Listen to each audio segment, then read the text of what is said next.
tiempo, vamos a hacer la clase el día de hoy que corresponde al sistema linfático inmunológico.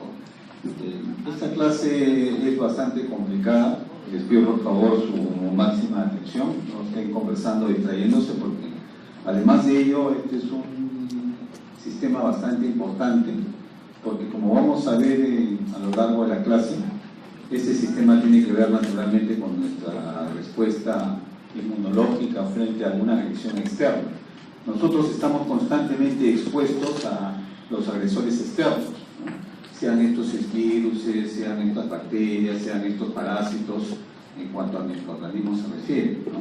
Pero también igual nosotros estamos expuestos a otras formas de patógenos, ¿no? También estamos expuestos a patógenos químicos, también estamos expuestos a patógenos físicos, ¿no? Como la radiación solar, por ejemplo.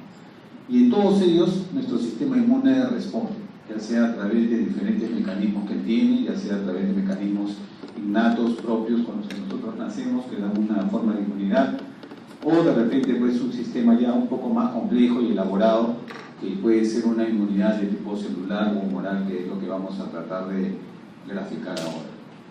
Ahora, esto naturalmente cobra además mucha importancia, porque cuando ya el próximo año ustedes hagan patología 1 y después patología 2, van a ver que estos sistemas que son normales y que son importantes, porque permiten reconocernos a nosotros mismos, que es la autotolerancia, como también de esa misma forma reconocer cualquier patógeno externo y atacarlo, estos sistemas o mecanismos también pueden fallar, ¿no? Y si estos mecanismos también fallan, van a condicionar una serie de patologías en ustedes que se van a traducir en enfermedades, sean estas enfermedades de tipos inmunológicos, autoinmunes, en lo cual nuestro propio organismo es atacado por nuestras propias células de defensa, y ahí tenemos una serie de enfermedades inmunológicas todavía no del todo muy bien comprendidas, ¿no? Donde están pues, el lupus eritematoso, donde está pues, una tiroiditis Hashimoto, qué sé yo, en fin, diferentes enfermedades que atacan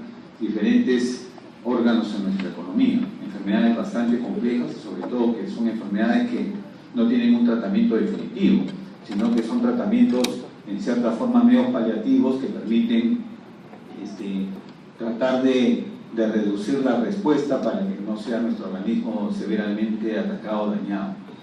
Y por otro lado también, hoy por hoy, y nuevamente mi sesgo oncológico me lleva a comentarles de que en la parte oncológica, en estos últimos años, se está investigando bastante el sistema inmune, porque como ya saben, o como vamos a saber el día de hoy, después del día de hoy, nuestro sistema inmune también tiene capacidad de poder defendernos contra el cáncer. Las células cancerosas tratan de evadir estos sistemas inmunes y de esa manera el cáncer prolifera.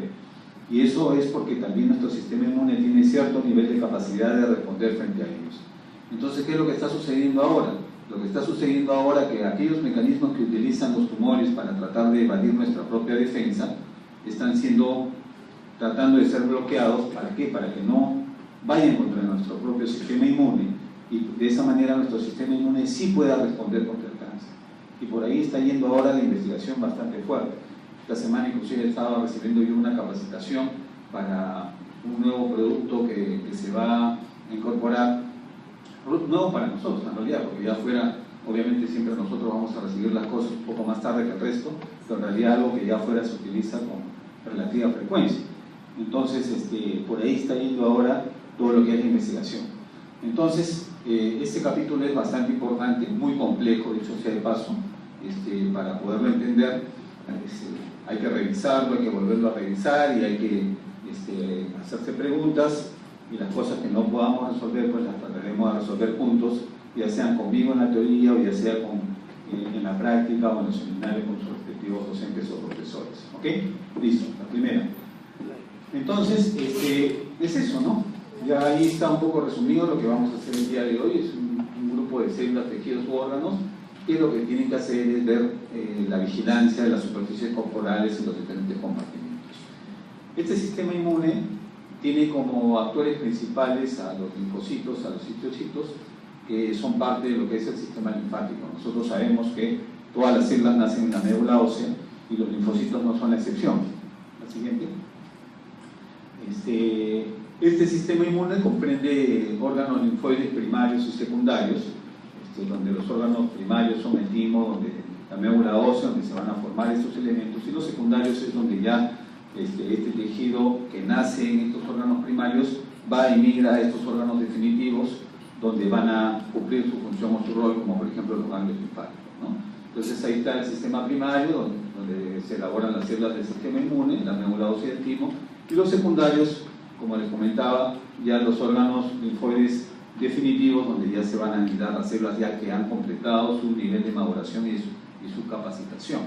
Porque cuando una célula nace en la médula ósea, vamos a ver que es una célula que está completamente inmadura, todavía no tiene la capacidad de responder ante una agresión, tiene que completar su maduración. Por eso que un recién nacido no puede defenderse ante una agresión externa y requiere de que la madre le pase de manera pasiva células inmunes para que se pueda defender.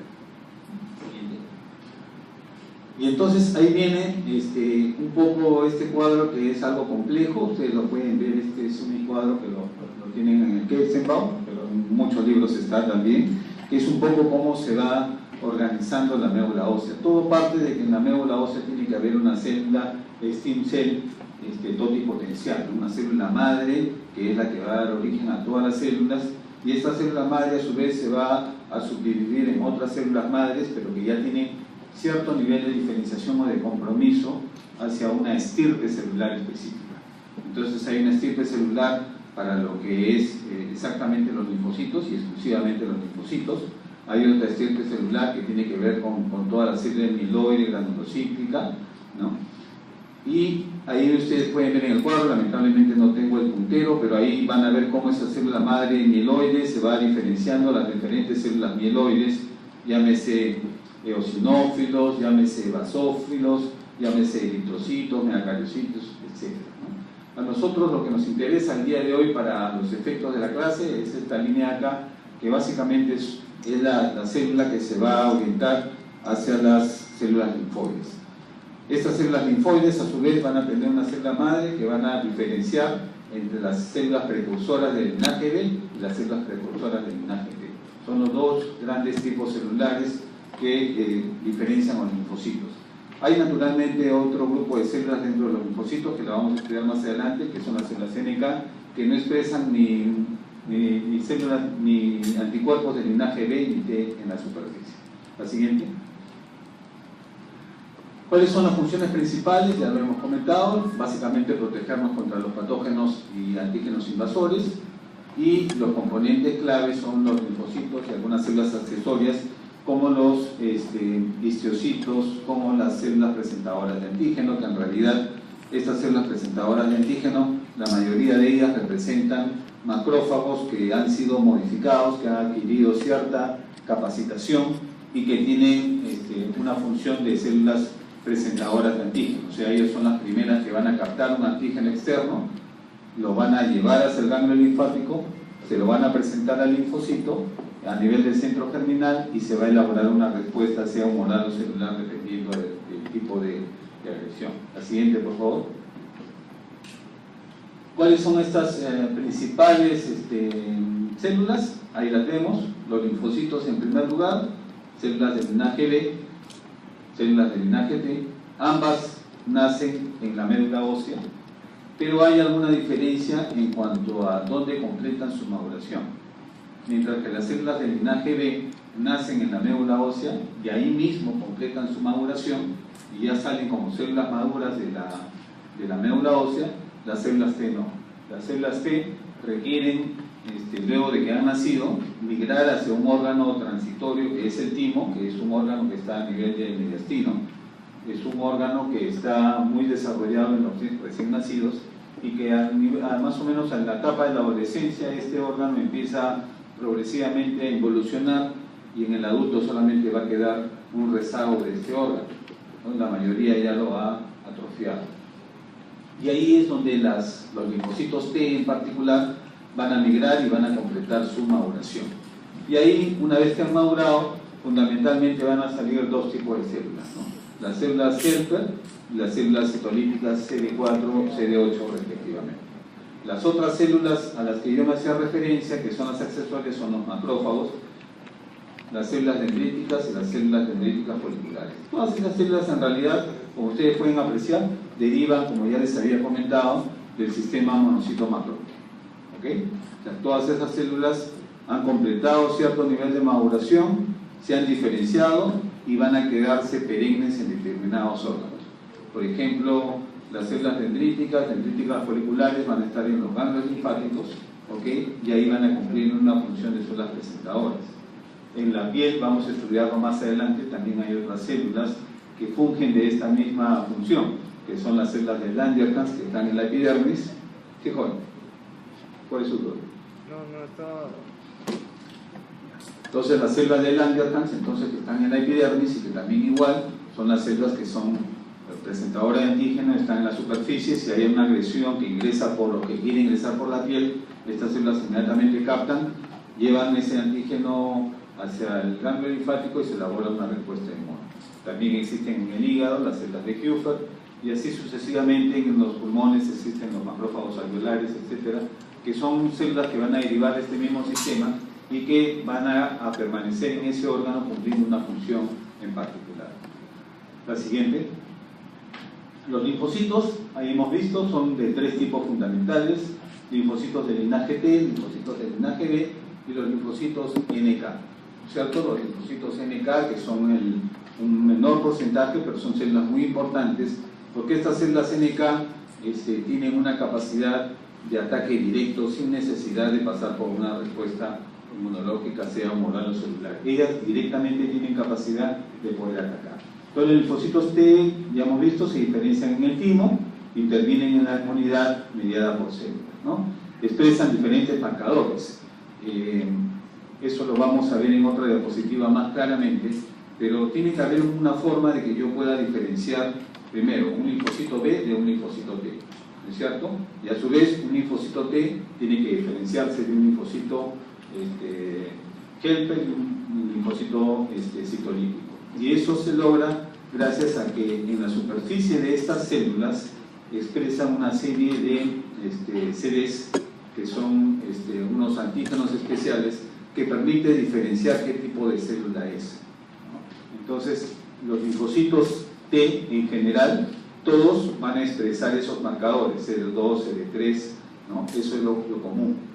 Pero lo que va a permitir que se diferencie un linfocito helper de un citolítico va a ser de que en la superficie van a expresar el CD4, el linfocito helper, y el CD8, el linfocito citolítico. ¿Okay? Entonces, es ese antígeno que expresa en la superficie, esa proteína que expresa en la superficie, lo que va a permitir que nosotros podamos diferenciar si estamos frente a un linfocito CD4 o CD8. Ese es por el lado T. Por el lado B, también igual, estos linfocitos van a expresar unos antígenos que son propios de los linfocitos B, como son el antígeno del CD19 y el CD20, que es el más importante, que es el que me va a permitir diferenciar los linfocitos del linaje B. ¿Okay?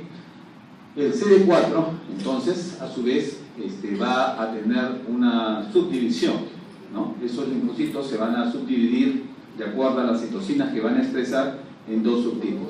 El linfocito T, estamos igual en el CD4, pero que es el TH1, y el otro que va a ser el TH2. ¿Cómo se van a diferenciar? Porque estos linfocitos a su vez van a sintetizar una serie de citoquinas o citocinas, que son, por ejemplo, la interleuquina 2 en el caso del TH1, y que es la interleuquina 4, la interleuquina 5, 10 y 13 en el caso del TH2. Los TH1 son células que van a interaccionar generalmente con los CD8 citotóxicos, con los linfocitos NK y los macrófagos, como respuestas inmunitarias mediadas por células, ¿no? Es una inmunidad que va a ir por el lado de la inmunidad celular. Mientras que los TH2 van a sintetizar esas interleuquinas y que van a interaccionar con los linfocitos B y que son indispensables para la respuesta inmunitaria mediada por anticuerpos, ¿no? Entonces aquí hay dos formas de respuesta inmunitaria. Una, que es de tipo celular, donde intervienen los TH1, y otra, que es la humoral, donde van a intervenir los TH2, ¿no? Entonces ya hay una gran diferencia entre estos linfocitos TCD4 y la forma o a qué nivel es que ellos van a interactuar. La siguiente. Por otro lado, los linfocitos TD8 citotóxicos intervienen en la destrucción de células diana, como por ejemplo células infectadas por virus.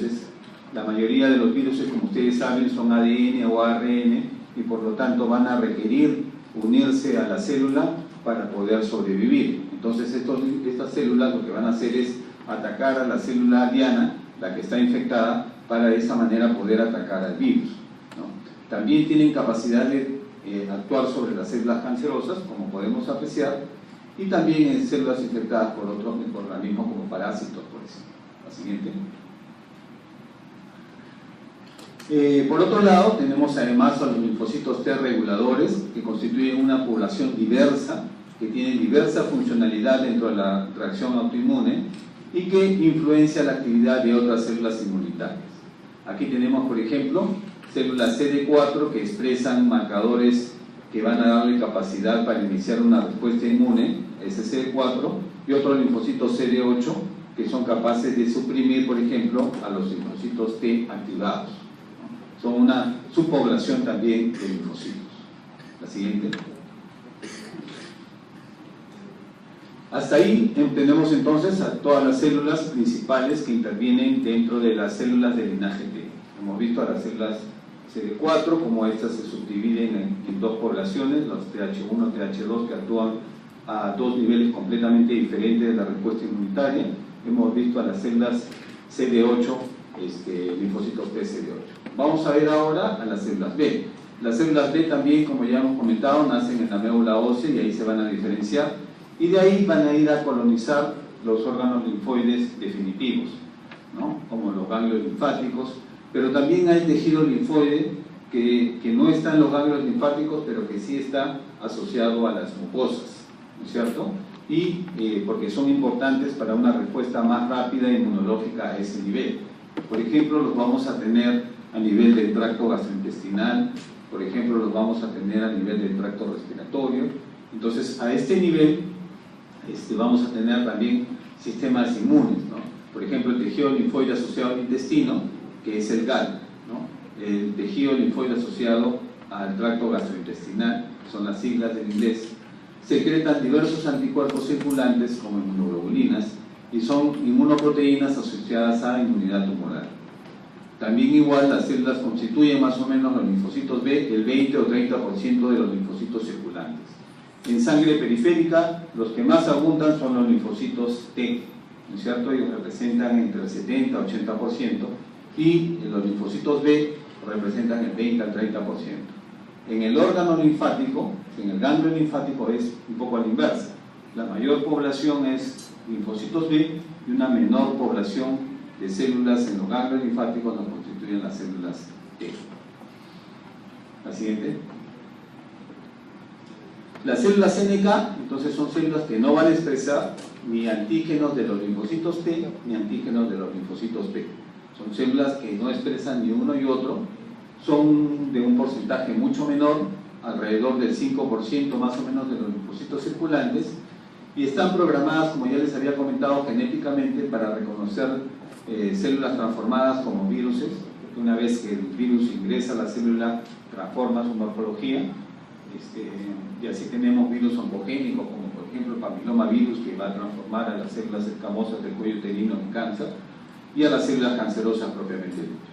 ¿Cómo es que actúan estos linfocitos NK? Es que tienen capacidad dentro de su citoplasma, dentro de su armamento propio, de liberar una serie de enzimas que van a permitir un daño directo de la membrana de la célula dañada o transformada, y de esa manera romperle la membrana celular a la célula, pues la va a alisar, ¿no? Entonces presenta o libera una serie de perforinas y grancina que son sustancias que van a destruir la membrana plasmática, y de esa manera es que actúan. Se caracterizan estas células NK porque en la superficie celular van a expresar los marcadores esos de ahí. De ellos, el más importante es el CD56.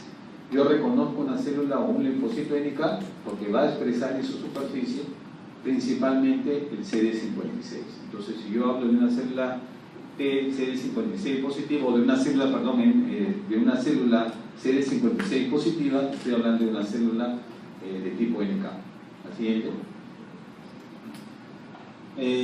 Las respuestas inmunitarias, en realidad, como ya pueden apreciar ahí, son reacciones iniciales como respuestas inflamatorias, en la cual se va a originar una respuesta ordenada y orquestada frente a un antígeno, y eso se conoce como una respuesta inflamatoria, ¿no?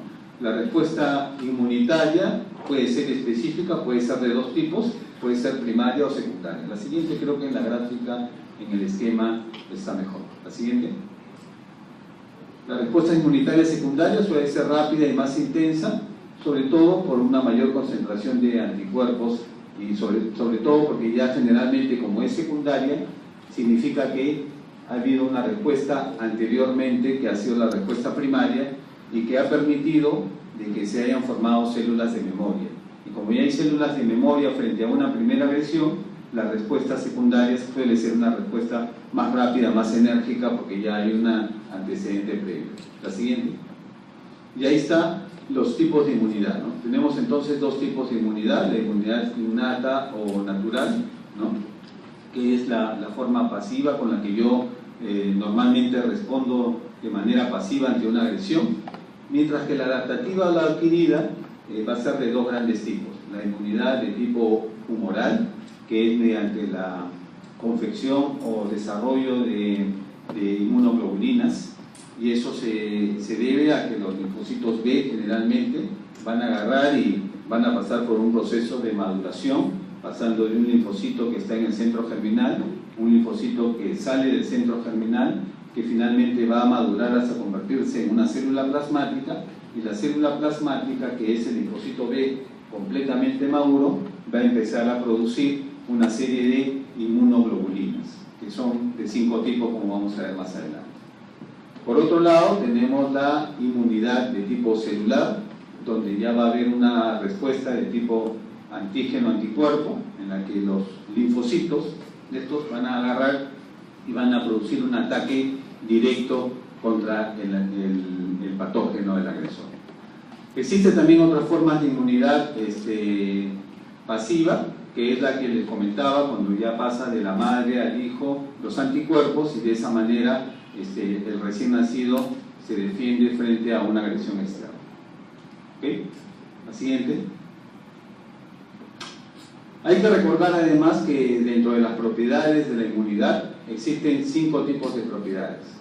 Uno es la especificidad. Esta propiedad es importante porque hay una respuesta inmunológica específica para una misma agresión. O sea, si yo tengo una agresión, por ejemplo, por el Mycobacterium tuberculoso, ¿no?, la respuesta inmunológica que se va a originar va a ser siempre la misma, una inmunidad de tipo retardada. O sea, siempre para el mismo patógeno va a haber una misma forma de respuesta. Siempre va a haber una forma de responder ante ese patógeno, y por eso que es específica. Se dice además de que la inmunidad es diversa porque existe un reordenamiento genético. Las células linfoides se van a reordenar en sus antígenos variables, y de esa manera puede haber una diversidad de formas de respuesta frente a la diversidad de agresiones que se pueden presentar. Nosotros sabemos que existen diversas bacterias, diversos viruses, entonces nuestro sistema inmune es capaz de poder responder a cualquiera de estos antígenos o patógenos externos, y por eso que es diverso. Es específico porque va puntual hacia un patógeno en particular, pero es diverso porque yo puedo reaccionar frente a diversas agresiones que yo pueda recibir del medio externo, y eso se logra gracias a un reordenamiento genético. Es de memoria porque, como hemos visto, luego de que ha habido una respuesta inicial ante un patógeno, queda unas células de memoria que van a saber cómo reaccionar frente a esta misma infección si es que se vuelve a presentar por segunda vez. Es autolimitada. ¿Por qué? Porque luego de que ya yo he combatido a la infección y ya he ganado la batalla, entonces ya inmediatamente se va a autolimitar la respuesta inmunológica. No es una respuesta inmunológica exagerada, sino es autolimitada. Hay circunstancias, por ejemplo, en las cuales, por una cuestión patológica, esta autoinmunidad no se limita. Por ejemplo, eso sucede en el caso de un linfoma gástrico. Cuando yo tengo una infección por Helicobacter pylori, por ejemplo, mi sistema inmune inmediatamente reacciona con una gastritis frente a la agresión por el Helicobacter pylori. Y si yo destruyo al Helicobacter pylori, esta infección, esta respuesta inmunitaria se tiene que suspender. Pero ¿qué pasa en algunos casos? En algunos casos esta respuesta inmunitaria no se suspende y sigue la respuesta inmunitaria en el estómago. ¿Y esto qué puede originar? Origina de que se pueda desarrollar un linfoma gástrico, ¿no? Se desarrolla un linfoma gástrico producto de la infección por el Helicobacter pylori porque no ha habido una autolimitación de mi respuesta inmunitaria. A eso es a lo que se refiere esa propiedad. Y la última, que es lo de la tolerancia, es la capacidad que tiene nuestro organismo de que interactuando con el sistema del complejo mayor de histocompatibilidad, ¿no?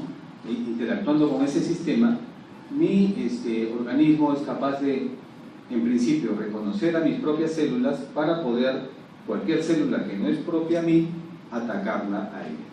Entonces, a eso se refiere con la tolerancia. Reconoce mis propias células y de esa forma reconoce lo que no es propio para poder atacarlo.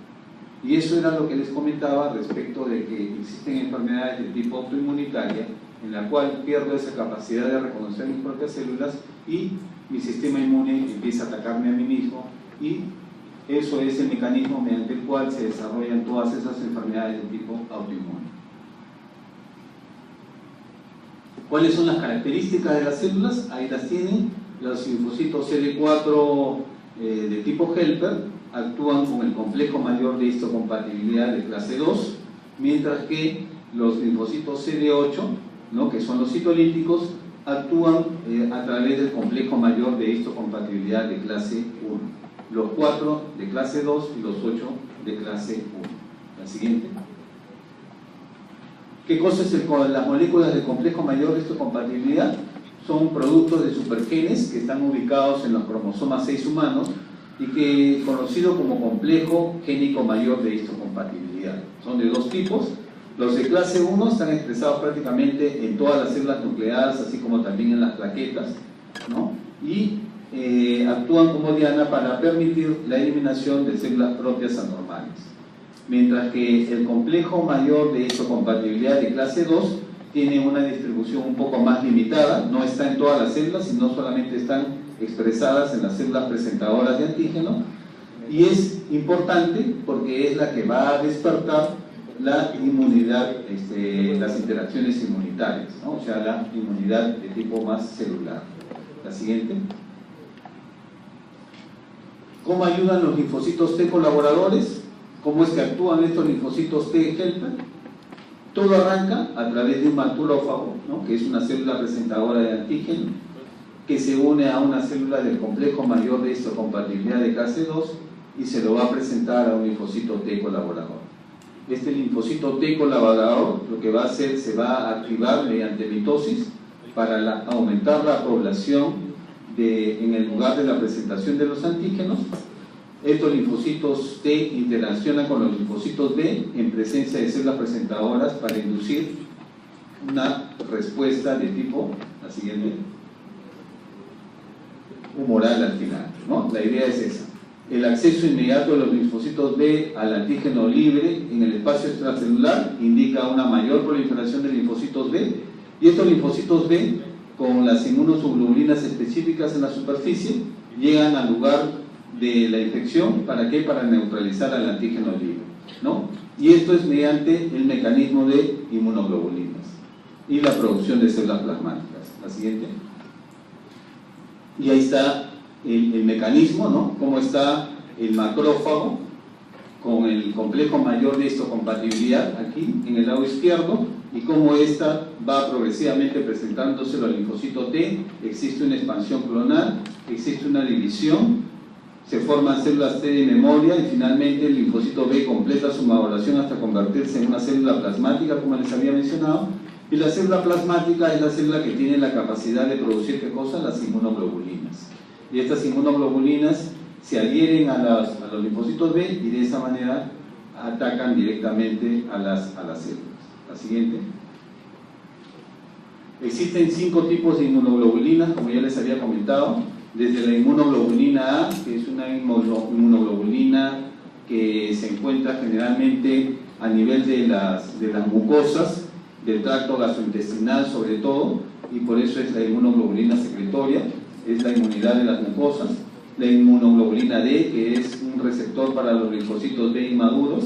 La inmunoglobulina E, que es muy importante porque actúa directamente con los mastocitos y los basófilos para activarlos, permitir una liberación de histamina y de esa manera responder frente a parásitos, por ejemplo, o frente a una reacción alérgica en ciertas circunstancias. La inmunoglobulina G, que es la más abundante y que es la única que tiene la capacidad de atravesar la barrera placentaria. Y la inmunoglobulina N, que es la más grande de todas y tiene una forma pentamétrica en condiciones normales. La siguiente. ¿Cómo es que actúan los linfocitos T citolíticos? Los linfocitos T citolíticos se unen a células presentadoras de antígeno, igual que sucede con los linfocitos helper. Estas células presentadoras de antígenos se unen a antígenos patógenos y los T citolíticos liberan ¿qué cosa? Estas enzimas que les había comentado, que son las perforinas, y de esa manera destruyen la membrana citoplasmática y inducen la muerte de la célula que está infectada o que está dañada. La siguiente. Y ahí está la respuesta. Ustedes pueden ver ahí cómo los macrófagos en el lado izquierdo presentan, mediante el complejo mayor de histocompatibilidad de clase 1, se lo presenta el linfocito TCD8. Existe una proliferación clonal de los CD8. Los CD8 empiezan a liberar una serie de sustancias que son las perforinas, y estas perforinas, conjuntamente con los macrófagos, van a tratar de destruir a la célula infectada. La siguiente. Los linfocitos TH1 y TH2, ya hemos comentado un poco al respecto, cómo es que ellos actúan el TH1 en la inmunidad tumoral y el TH2 en la inmunidad celular. Los linfocitos efectores se encuentran en las células T citolíticas y las citolíticas naturales, y que lo que se van a encargar es de lisar a las células portadoras de antígenos. La siguiente. Estos son los linfocitos citolíticos naturales, que representan entre el 5 al 10%, expresan en su superficie un antígeno que es el más importante, el CD56, como ya les había comentado. Presentan receptores inhibidores y activadores de superficie. También, igual que los linfocitos T citolíticos, liberan gránulos de perforinas que van a actuar directamente sobre las células infectadas por viruses o por las células tumorales. También ellas actúan interactuando a través del sistema del complejo mayor de histocompatibilidad de clase 1. La siguiente. Las células presentadoras de antígeno, ya hemos comentado que son células que derivan del sistema monocito-macrófago, que corresponden a macrófagos perisinusoidales, por ejemplo, en el caso del hígado, como ya les había dicho, las células de Kupffer. En la epidermis de la piel se llaman células de Langerhans, y a nivel del vaso y de los ganglios linfáticos son células dendríticas. ¿Okay? Estas células presentan el antígeno a un linfocito T CD4, CD cooperador. Luego va a procesar intracelularmente el antígeno y luego va a exhibir los péptidos antigénicos en su superficie. Y de esta manera comienza a incorporarse por endocitosis y lo descompone en péptidos entre 8 a 10 aminoácidos. La siguiente. En el compartimiento endosómico, las células presentadoras de antígeno se unen a las células del complejo de clase 2 y forman un complejo de ataque de membrana que va a exhibirse en la superficie celular. La siguiente. Parece que ahí está el esquema. Bueno, esta es la descripción de un macrófago que, además de servir como una célula presentadora de antígenos tanto para los linfocitos B como para los linfocitos T, también igual los macrófagos tienen una capacidad de poder fagocitar directamente. Son células fagocíticas naturales, entonces pueden incorporar por endocitosis y degradan de esa manera parcialmente los antígenos proteicos y polisacáridos para presentárselos en conjunto con el complejo mayor de histocompatibilidad de clase 2 a los linfocitos cooperadores. digieren microorganismos patógenos a través de acciones lisosomales. Acuérdense que dentro del citoplasma de estos macrófagos encontramos lisosimas que tienen capacidad de degradación, y además secretan una serie de citocinas o linfocinas que son parte de los componentes del complemento, e interleucinas, así como hidrolasas ácidas y proteasas para poder lisar a las células. La siguiente. Existe otro sistema también, que es el sistema del complemento, que es un sistema que no interviene para nada los linfocitos B ni los linfocitos T, sino que es un sistema en paralelo, como su nombre lo indica, es un sistema complementario, que lo que va a hacer es permitir además una destrucción directa de los patógenos diana por los fagocitos, o sea, por los macrófagos y los neutrófilos, o sea, actúa de manera complementaria a estas células, y de esta manera permite un mecanismo rápido y eficiente para la eliminación de los patógenos. ¿Cómo actúa este sistema de complemento? Actúa a través de una cascada de pasos, la siguiente, en la cual un anticuerpo que está ligado a un patógeno va a desencadenar la vía clásica, que es una vía que va desde el complemento 1 hasta el complemento final 11.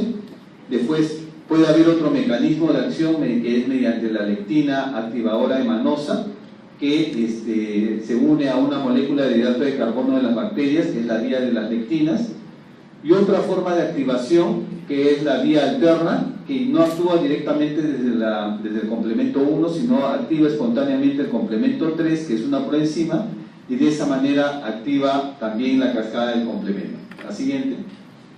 Y ahí está el esquema de cómo este sistema de complemento es un sistema paralelo al de las inmunoglobulinas, o sea, el sistema humoral. ¿Qué es lo que va a suceder? Que actúa el C1Q unido a la fracción FC de la inmunoglobulina. ¿Ok? Entonces, una vez que se unen eso, se ligan, ese complejo de unión C1Q va a activar al C1R y activa el C1S, que es el inicio de la cascada. Se activa todo el complejo 1, que es el QRS, y a la vez va a empezar a activar al resto de la cascada. Activa el C4, se forma un complejo C4A, C4B, después va a activar también al C2, este C2 se une al C4 y a partir de ahí forman el C3 convertasa, y que va progresivamente a través de una cadena o de una cascada del complemento, activando una serie de las vías del complemento, el C5, el C6, el C7, el C8, el C9, hasta que se produce finalmente un complejo de ataque de membrana, que es la que va a inducir también igual una lisis de la membrana citoplasmática, y de esa manera actúa contra el patógeno, también igual lisando la membrana celular. Esa vía del complemento entonces es una vía alterna que actúa en conjunto con las inmunoglobulinas, o sea, con la inmunidad humoral. La siguiente. Ok, entonces hasta aquí lo que hemos visto es una revisión rápida de lo que es el sistema inmune. Hemos visto las células que actúan en este sistema, que son los linfocitos B y los linfocitos T, cómo estos a la vez interactúan con los macrófagos, que suelen ser las células presentadoras de antígeno, y hemos visto una vía alterna de respuesta inmunológica, que es una respuesta complementaria, que es la vía del complemento, que actúa generalmente con la inmunidad de tipo humoral. Ahora vamos a ver los diferentes órganos linfoides, que es lo que van a ver ustedes fundamentalmente en la práctica, y cómo estos órganos linfoides secundarios, o sea, los ganglios linfáticos o los tejidos linfoides asociados a mucosa, se constituyen de manera histológica orgánica. La siguiente. Lo primero que teníamos entonces son los ganglios linfáticos, que la función naturalmente es filtrar la linfa. Nosotros sabemos de que nuestro sistema circulatorio está organizado en dos sistemas, ¿no? Un sistema que es el sistema sanguíneo, ¿no? Que es el que va a llevar los nutrientes y va a recoger los productos de desecho, pero también por ahí viajan una serie de células de defensa, que son la defensa, como ya hemos visto acá, de la respuesta inmunitaria, como también de la respuesta de ataque inflamatorio, como por ejemplo los neutrófilos, que es la primera línea de defensa que nosotros tenemos. Otro sistema circulatorio que tenemos es la vía linfática, y la vía linfática lo que hace es produce una sustancia que es la linfa, que es donde generalmente también se van a movilizar además los linfocitos, y es el primer sitio de drenaje, además de ello para, por ejemplo, en el caso del cáncer, las metástasis tumorales. Por ahí es donde suelen viajar y llegar de esta manera a los ganglios linfáticos, ¿no? Entonces, esta función es la de filtrar la linfa. Los ganglios linfáticos tienen esa función, filtran la linfa, mantienen a los linfocitos B y los linfocitos T, y estos son los que finalmente van a detectar y reaccionar contra los antígenos. Aquí en la parte inferior está el esquema de cómo se organiza un ganglio linfático. Ustedes pueden ver que un ganglio linfático tiene una zona externa periférica, que es la corteza, y una zona central, que es la médula. En la corteza, que es periféricamente, ustedes ven como una especie de nódulos. Esos son los folículos linfoides, ¿ok? Y esas columnas de amarillo vienen a ser los senos por donde va a discurrir la linfa, ¿ok? Un ganglio linfático presenta múltiples aferentes, que son esas estructuras tubulares que están hacia la periferia. Presentan una serie de aferentes linfáticos, por ahí llega la linfa y va a seguir esa circulación de las líneas amarillas. Llega primero a un seno subcapsular y de ahí va drenándose y convergiendo todo hacia la zona central, que es el ilio. En el ilio normalmente existe la arteria, la vena y un eferente, un único eferente linfático. O sea, hay múltiples aferentes, pero un solo eferente, un solo sitio por donde va a salir toda la linfa. Entonces, de esa manera, por ahí llegan las células presentadoras de antígeno, llegan al ganglio linfático, y ahí es donde se va a elaborar la respuesta inmunitaria de la que estuvimos hablando. La siguiente. Está constituido entonces por un centro germinal. En ese centro germinal, lo más importante, o las células que van a predominar en ese centro germinal, son los linfocitos B, que van a entablar contacto con las células dendríticas foliculares, que atraen a los linfocitos B hacia el folículo. Después también a nivel de los sinusoides y también a nivel del centro germinal vamos a encontrar macrófagos que van a fagocitar a los linfocitos B apoptóticos con inmunoglobulinas de baja afinidad. La siguiente. Entonces, el ganglio linfático, hemos visto, tiene dos zonas, una zona de la corteza y una zona de la médula. Y en la corteza, en la parte más externa de la corteza, vamos a encontrar a los folículos linfoides, que eran esos nódulos que les mostré. Se caracterizan, ¿por qué? Porque son ricos en linfocitos B, y ahí también van a haber células dendríticas foliculares. La corteza un poco más interna, es la zona paracortical, es rica en linfocitos T, y donde van a estar las vénulas de endotelio alto, que son las vénulas de tipo Hodgkin, ¿okay? Que es por ahí por donde van a salir las células presentadoras de antígeno y van a llegar finalmente al folículo linfoide. Hacia la médula tenemos dos zonas, los cordones medulares y los senos medulares. Los senos medulares eran esa zona amarilla que estaba graficándoles, que iba desde la zona de la periferia e iba a través de los cordones viajando hacia la médula, donde están las células endoteliales y los macrófagos. Y los cordones medulares van a haber células B, van a haber células plasmáticas y macrófagos. La siguiente. Otro órgano linfoide primario importante lo constituye el timo. El timo ya hemos visto que es un órgano que se encontraba a nivel del mediastino. El mediastino, ese es un esquema interesante donde ustedes pueden ver que el mediastino es un compartimiento muy grande y donde van a haber cuatro zonas bien definidas. Una que es el mediastino superior, y después tenemos el mediastino, digamos, inferior, que a su vez va a ser subdividido en tres zonas. Una que es la zona del mediastino anterior, que es donde va a estar el timo. Otro que es el mediastino medio, que es generalmente donde va a estar el corazón. Y otra que es el mediastino posterior, que es donde van a estar los grandes vasos y van a estar los nervios que están saliendo de la columna vertebral. Entonces hay esos cuatro compartimientos que son muy importantes. Para efectos de nuestro estudio del día de hoy, lo que nos interesa a nosotros es el mediastino anterior. ¿ya? Que es donde va a estar el timo. El timo, embriológicamente hablando, está compuesto de dos lóbulos que surgen de la tercera y de la cuarta bolsa faríngea. Ahí es donde los linfocitos T van a penetrar para completar su maduración. La siguiente. Y esa es la estructura del timo. Miren, esa es la estructura del timo. El timo también, al igual que los ganglios linfáticos, tiene dos zonas, una zona de la corteza y una zona de la médula. Yo reconozco la corteza, que es la zona más oscura, y la zona de la médula es la zona más clara central, ¿no? Como les había comentado, el timo es un órgano que va a alcanzar su máximo desarrollo en la adolescencia. En la pubertad, más o menos, llega a pesar en ese momento hasta 35 o 40 gramos. Ahí está compuesta por una cápsula de tejido conectivo y tabiques que van a dividir en lóbulos y lobulillos.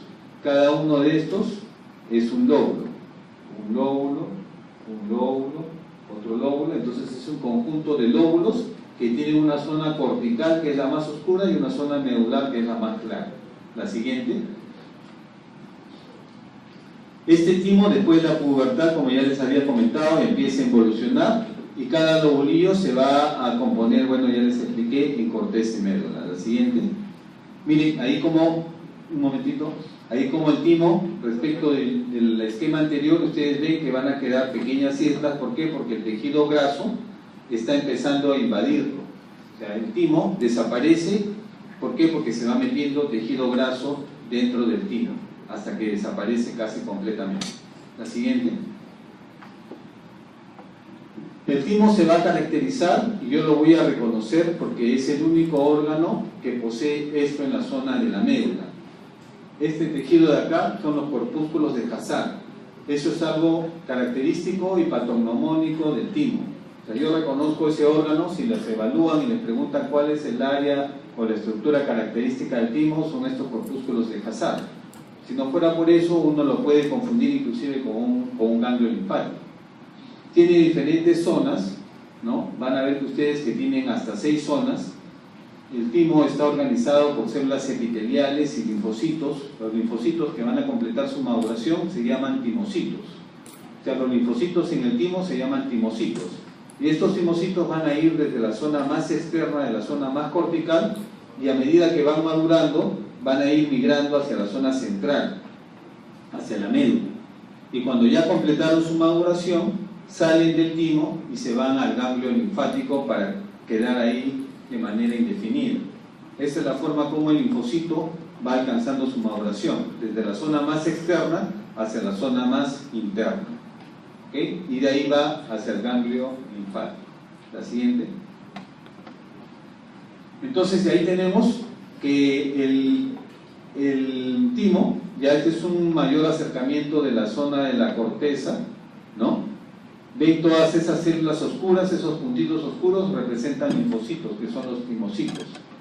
Y a la vez, entre ellas, casi medias imperceptibles, aquí está con la letra M, ¿no? Son las células epiteliales reticulares. Entonces los linfocitos van a interactuar con estas células y a medida que van pasando de un nivel al otro, va completando su maduración. Por ejemplo, tenemos ahí células epiteliales de tipo 1 que separan la corteza de la cápsula y forman una barrera hematoquímica. Las de tipo 2 que se localizan en la corteza media poseen prolongaciones largas y anchas. La siguiente. Los de tipo 3 que están situados más en la corteza profunda y en la unión con la médula. Y de esa manera, a medida que el timocito va pasando de la zona más externa a la zona más interna, va madurando. En este proceso de maduración es importante que los linfocitos no se expongan a antígenos externos. Y es por eso que ahí mencionaba que esas células de tipo 1 son células que crean una barrera hematoquímica. ¿Qué quiere decir eso? Que evitan de que los antígenos externos entren en contacto con los linfocitos, ¿ya? Para que estos, de manera, entre comillas, vírgenes, no se expongan a estos antígenos. Una vez que ya llega a la médula, ya empieza un proceso mediante el cual estas células epiteliales interdigitan los autoantígenos y actúan también igual con las moléculas de complejo mayor de histocompatibilidad de clase 1 y de clase 2, y van a permitir de que estos timocitos vayan empezando a adquirir estos antígenos en la superficie. Al comienzo los linfocitos estos expresan antígenos CD4 y CD8, pero después van a perder uno de estos antígenos y se van a quedar tan solo con uno de ellos, ya sea CD4 o ya sea CD8, y de esa manera estas células salen del timo ya como CD4 o ya como CD8. Al comienzo no presentan ningún antígeno, después presentan los dos antígenos y después en el proceso de maduración pierden uno de los antígenos y solamente se quedan con uno de ellos y ya salen como células CD4 o CD8 hacia los órganos linfoides definitivos. Miren, ahí el último párrafo dice que las células T que sobreviven más o menos representan el 2% de todas las células que han llegado al timo.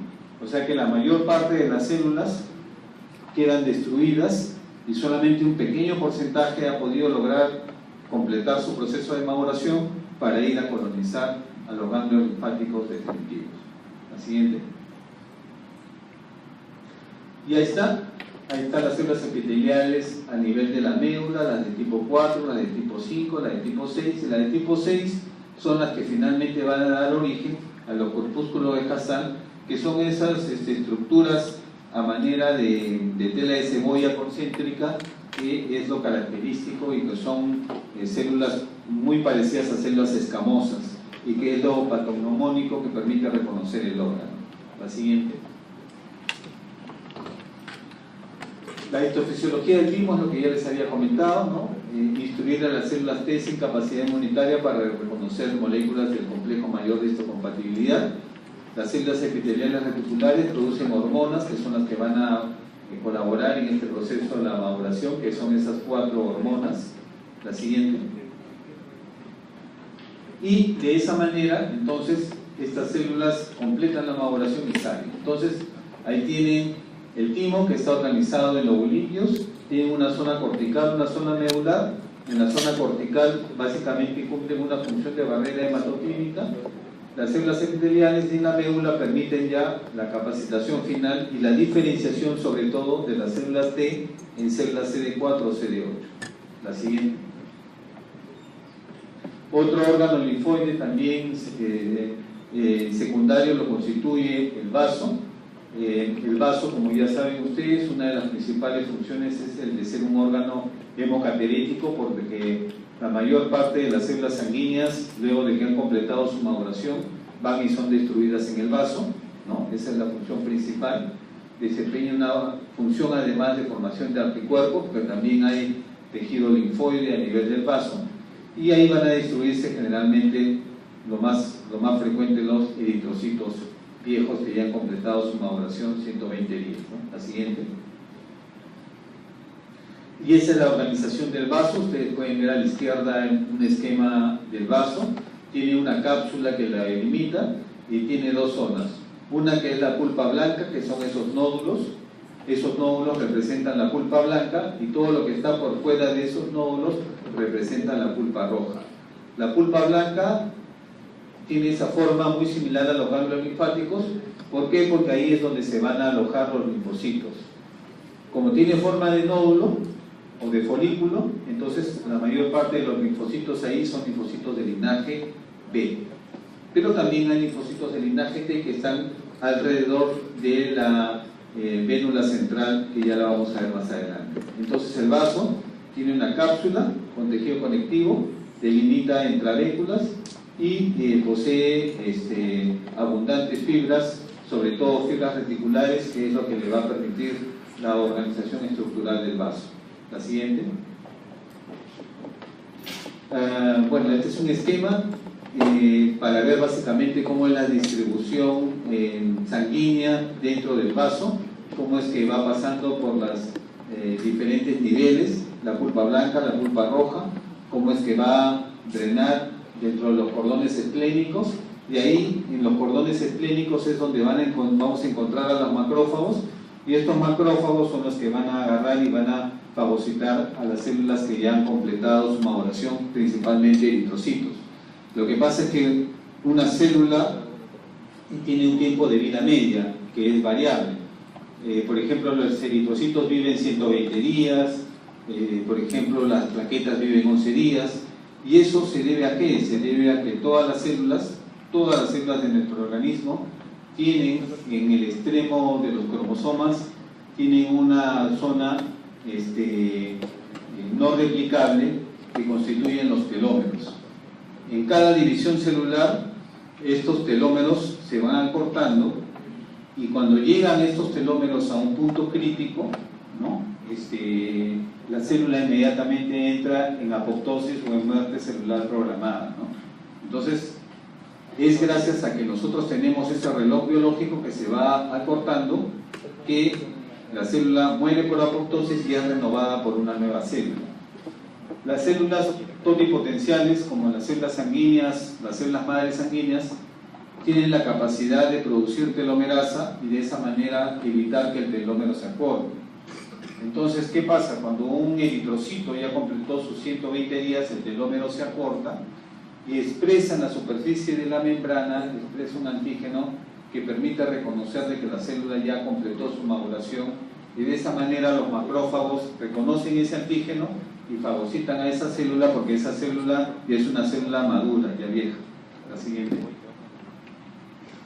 Esta es la irrigación del vaso. Todo empieza con la arteria esplénica, que se ramifica en arterias trabeculares, ¿no? Ahí ustedes tienen la arteria esplénica y ahí tienen sus ramas, las arterias trabeculares, ¿no? Estas son las arterias trabeculares. Después viene la arteriola central, la arteria central, y de ahí se van a dividir las arterias penicilares, que son esas ramas pequeñitas que están saliendo por los costados, ¿no?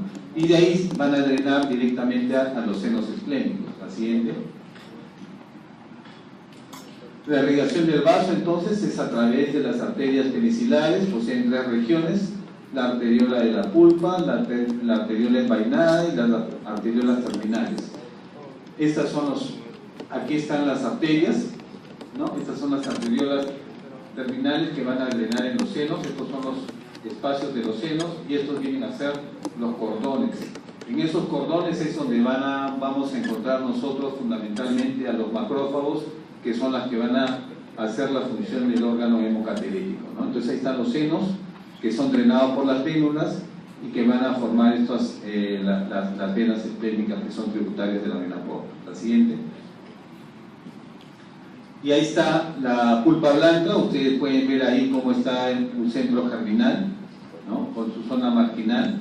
Esta pulpa blanca va a poseer además la vena periarteriolar, donde se van a alojar fundamentalmente los linfocitos de linaje T y el nódulo linfoide. Está rodeado por la zona marginal, que va a estar compuesta por células plasmáticas, macrófagos, linfocitos de linaje B y de linaje T.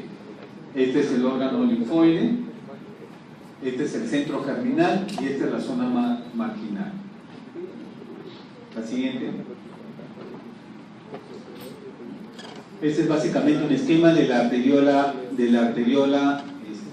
envainada, y como ustedes pueden ver que en la arteriola hay gran cantidad de linfocitos, y estos linfocitos que están alrededor de esa arteriola son los linfocitos que son predominantemente de linaje T. El centro germinal B y las que están alrededor de esa arteriola son los linfocitos de linaje T. La siguiente.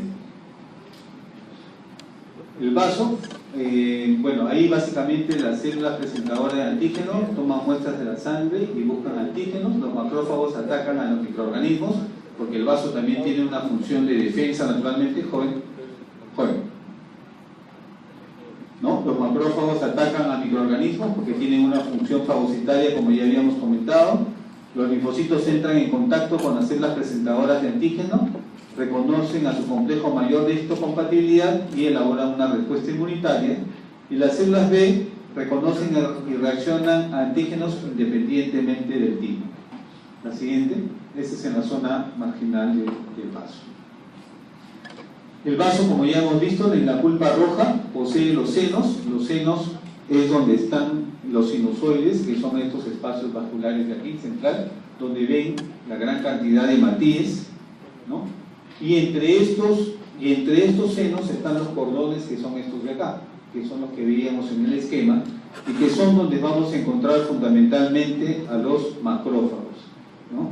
Que están muy cerca de los sinusoides para cumplir la función de hemocateresis. La siguiente. Este es un esquema básicamente para ver igual la pulpa roja, donde están los sinusoides y los cordones medulares. La siguiente.